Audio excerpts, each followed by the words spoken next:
What happens when Sasha decides to try to play nice for a little while? And be it fake or not, she still has to put forth the effort. Can she do it? Will she fool her former friends into believing that they're friends still? Let's jump in and find out in The Dinner. Now, we open up with a little event showing that Grime and Sasha have been invited to a group dinner just before everyone heads home, basically. And let's just say Hopadai isn't too fond of entertaining the person who tried to murder him, tried to do a nice bit of murder. But Anne and Marcy are all about rekindling their friendship with Sasha. And they're really hoping that the planners will at least try to entertain the idea that Sasha has changed. We actually see that Sasha and Grime are staying at, of all places, Felicia's tea shop. And Sasha's not really too keen on pretending like she's a changed person because she doesn't want to change. She doesn't want to be a changed person. She wants to rule Amphibia. And Grime, dressed to the nines, might I add, like, dude, this dude, Toad is decked out. Something fierce. I love this outfit. I want this outfit. It is on point. He looks like a duke, a pimp duke.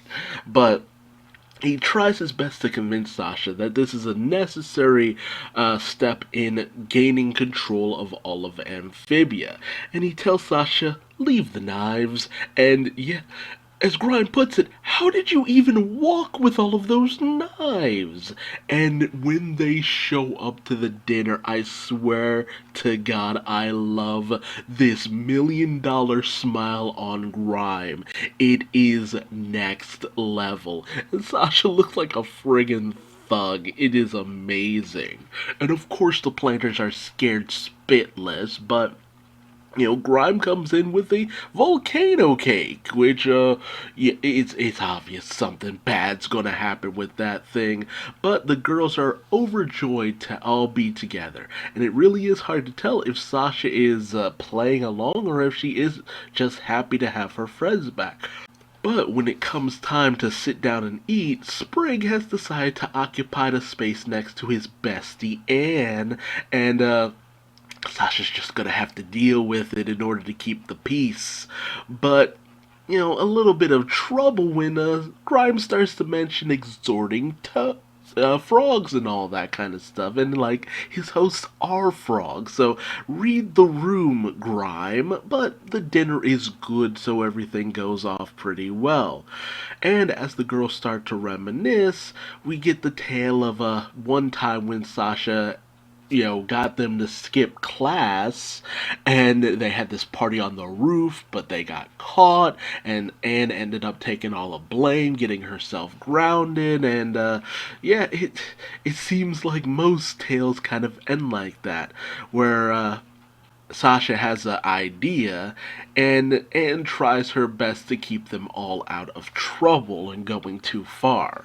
It really does show that despite the fact that they're all a bunch of delinquents, Anne really is the moral center. Marcy, a little too much of a follower. Yeah, she gets inside of her own head, she is a thinker, but that's where you need the logistics or analytics and stuff like that. She's not really a captain kind of character. It shows that they make a really cohesive group when they're all together, but with Sasha having so much pull, it lands them in some pretty bad situations, which is the premise of this show. Hey! And when it comes time for charades, and it starts to become obvious when Anne and Marcy talk about their encounter with the Ant Queen that Sasha has kind of been left out of loop, so she's starting to feel a little bit alienated from the group.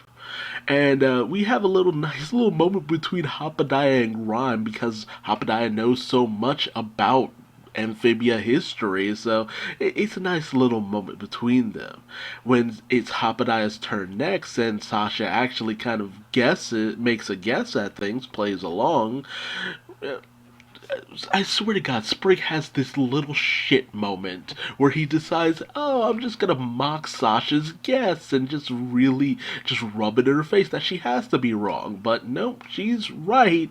And when Sasha rubs it in, I'm so blanking on Sprig's face, and tells him, "Hey, lay off a little bit." But it's just like, I'm sorry, I have to side with Sasha in this instance. No, no, no, no, no, no. Sprig was being a little shit, and he was getting a little bit of his own comeuppance. But Sasha tries to play along herself.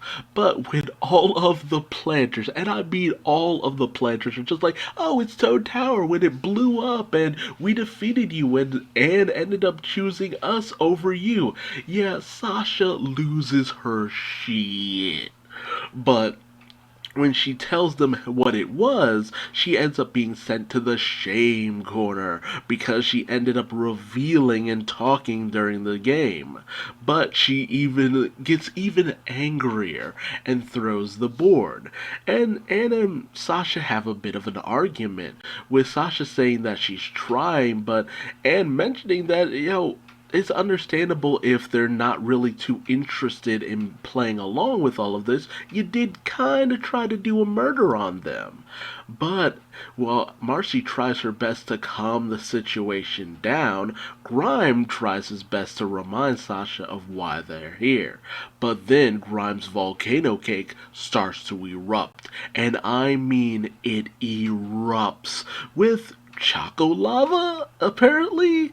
And when the planters start to think that maybe this was Grimes' plan all along to destroy their house, he says, "Oh, well, no, this is a Toad tradition. It's a full-on battle for dessert." And everyone mentions, "Yeah, no, normal people do not do this. Nobody wants to play the floor is lava with actual lava." And to top it all off, friggin' hornets. Friggin' hornets whose sting can paralyze you. And so, while Sasha brings out the last hidden dagger that she actually had tied up in her hair, she finds that the hide of the hornets is way too tough. But Anne has a plan, and it's time for Sasha to follow her lead. And that's where she tells Marcy to use the stingers of the hornets themselves, which should be able to pierce their hides. And it's shown to work. So Anne tells Sasha what to do to draw in the hornets. So she does just that, bugging them a little bit, and as they fire upon her, she deflects all of their attacks towards Anne, who catches all of the stingers, guides them over to Marcy, who fires at them like the most awesome FPS you could possibly imagine. They bring all the bugs down, and it is a raucous good time as the Choco lava finally hardens. And as Marcy thinks that the girl gang is back together, Sasha has a little bit of a moment. And this is kind of a recurring thing where Sasha has to just kind of understand. It's just like, yes, she can be a controlling person and she's so used to being in control, but Anne has grown, she's changed, and she's developed. It's not that Sasha needs to change, it's that Sasha needs to accept that Anne has changed and is no longer the person who can just go with what Sasha has to say all the time. Something that Sasha says that she'll at least try to come to accept. It's a real feel-good moment. Also, the hornets are the dessert, and apparently they're absolutely friggin' delicious. I'm tempted to say I want some, but no, I really don't. The second part of this episode is one that I wasn't really expecting, but when all of the songs in this episode were uploaded to Spotify and the Disney Channel website, well, YouTube site, I was really invested because we got some awesome songs in this episode. So, we see that in the town square where everybody assembles, namely the planters and Marcy and, interestingly enough, Sasha and Grimes, since they're staying at Felicia's tea shop, it's revealed that ever since they came to town, the people of Wartwood have been a little on edge. So, Mayor Toadstool has brought out the Wheel of Fun, something fun for the whole town to do in order to get their mind off of their woes, which is actually a very interesting and thoughtful thing for Grime. He uses it just in order to take a brief little nap while everybody else is organizing things, but I think it's actually a pretty nice gesture. And so, of course, it lands on Battle of the Bands, and says it's the time for the return of Sasha and the Sharps. You can tell who's leading this band, can't you?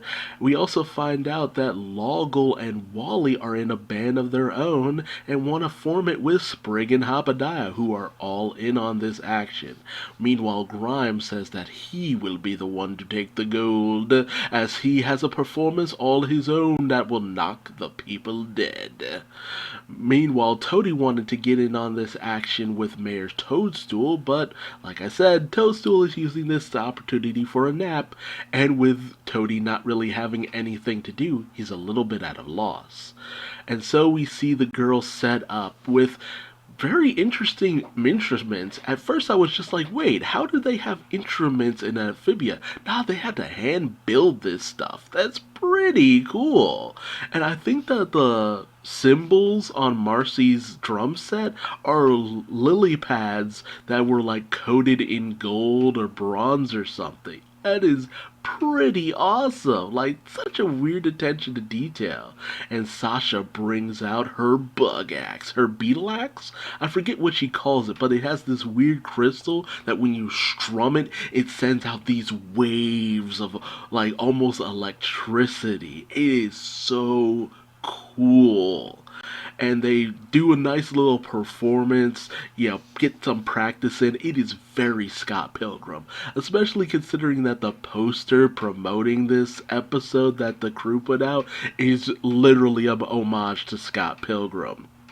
Sasha says that they should do her song Heart Stomper, which is a fantastic song. And like, it brings to the forefront that Anna Akana, I think that's how you pronounce her last name, Anna Akana, her voice actor does a lot of singing and all that good stuff, so they're really in their wheelhouse. And Brenda's song has done singing before as well, so not really sure about Marcy's voice actress, uh, Haley Shu. I'm probably butchering that last name, but it's a nice little moment. And of course, you got to have a band. What 13-year-old wouldn't want to be in a band at some point? But Anne actually has her own song that she's come up with, and she would love to perform it. Something that Sasha's just. It's obvious that Sasha's a little bothered by it, but she's all on board for the most part, trying to keep the peace. And it's actually a very sweet and lovely song. Very teenage girlish, where it's just like it's a song that girls would perform in middle school, while Sasha feels like high school level kind of stuff. So it's actually pretty interesting. And Frobo becomes the smog machine, and Polly's waving some glowing mushrooms like she's at a rave. Is a cute moment, and and obviously brought a lot of lyrics from her time in Amphibia. It's a really cute song. And she says she plans everything out, she had everything organized. But Sasha has a few tweaks that she wants to make, even eliminating the costumes that she wanted the girls to have. Because she's not about that kitty shit, apparently. And she minimalizes Marcy's role, gives Frobo some weird orders, gives Polly way too many glowing mushrooms, and she just completely takes over the entire song. And Anne calls her out on this, that it seems like it's always Sasha's way or the highway. And, with everything that she's done, it's not even Anne's song anymore. So Sasha, not wanting to escalate the situation, I like the fact that she's at least trying, making an attempt, feels that it might be best if she just leaves and does her own thing, and they do their thing. And while Anne really wants Sasha to be there for everything, Sasha feels that it might be for the best if they do their own thing. And I can kind of understand that. They don't want to just completely break things down. It's not an argument, but at the same time, if they have irreconcilable differences, why try to push the issue? They do their thing, she'll do her thing. It's a mature route, but at the same time immature to a certain degree. As the girls really did want to play together with Sasha. It's a somber moment. But as Sasha tries to get in some of this band action with Grime is all about being that solo act life. And as Toadie is moping outside, Sasha sees someone who will follow her orders regardless of what she decides. And we get a performance of Heart Stomper, and man, I love this song. I am really digging this song. It is fantastic. And it absolutely exhausts Toadie. But as Sasha brings out more and more crazy ideas, Toadie just goes along with it. And she really questions how he has no ideas of his own. And he says he gave that up a long time ago. And, that's a bitter cut right there, Toadie. But Sasha can't imagine doing something like that, giving up all control. She's all about control. And when she doesn't have it, she admits that she goes a little crazy. But Toadie says that he finds joy in something like that. He's all about just handing things over to someone else because he cares. It's a way of showing that he cares about that person. It's something that he feels that maybe Sasha might never understand. So it comes time for the battle of the bands, and Chuck apparently grows singing tulips. That's not terrifying. And Mrs. Croker plays Archie like a whatchamacallit. Is that one of those weird devices that makes that woo sound effects. It is kind of surreal. And considering where that string is coming out on Archie, it's also kind of nasty.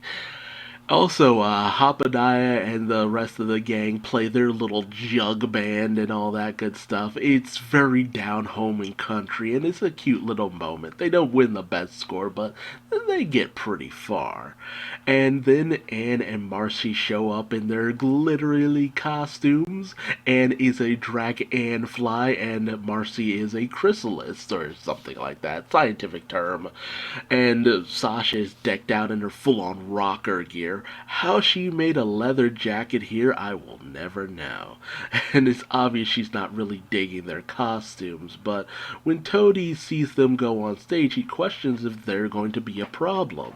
And Sasha admits that if they were all together, maybe, but now that they don't have her, they'll only be subpar for the most part, which is kind of a mean way of looking at things, but at the same time, it's obvious it comes from a place of love. With Toadie mentioning that sometimes giving up your control can be a way of showing love.